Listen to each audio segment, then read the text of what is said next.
Hi everyone, my name is Onyieche Mbam. I'm a child rights advocate. I lead a team of young people who are passionate about improving access to quality health and education for all children. COVID-19 pandemic came on board and affected a whole lot of our programs because most of the countries of the world went into lockdown, including Nigeria, and it made it so that we couldn't travel to the communities where we usually do our programs.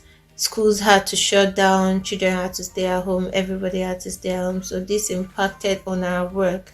The pandemic also affected the livelihoods of my team. Most of those that were undergraduates had to go back home.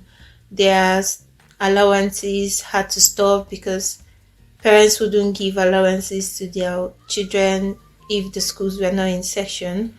And those that were working, offices had to close down, businesses had to close down in lieu of the pandemic and the lockdown. Did they get support from civil society organizations? I don't think so. I think most supports that came during the COVID-19 pandemic went to big organizations, in quote, like organizations who already have the name that it's known and it's everywhere. So and then organizations that in states who are more popular than other states. And we thought about it, what can we do to support our own children, seeing that our government might not be thinking in that light. So we decided to start a program we call Tomorrow's Lens.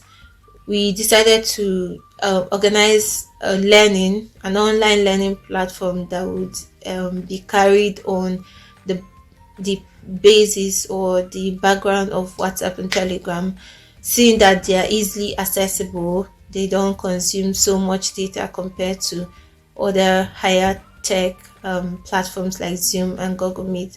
So at the end of the project, at the end of the lockdown in Nigeria, we were able to reach about 100 children. Yes, it was not so much as we anticipated, but our happiness was that we did something. We were able to help these children learn life skills, entrepreneurial skills, engage their mind during the lockdown, and that result was very laudable for us. In future, I hope that advocacy in Africa will go beyond repeating the same thing or having to constantly talk about a particular issue. I hope that advocacy will become a part of the government, where the government will have advocates among them who would go to the grassroots level and listen to what the people need or see as a challenge and put this into consideration when they are deliberating on policies or issues to handle as it concerns communities or the people they are governing. What do I have to say to all the donors? Thank you very much for the work you're doing. Thank you for all the funds you send, for supporting advocates, for helping our voices to be heard, for helping the voices of people in the grassroots to be heard.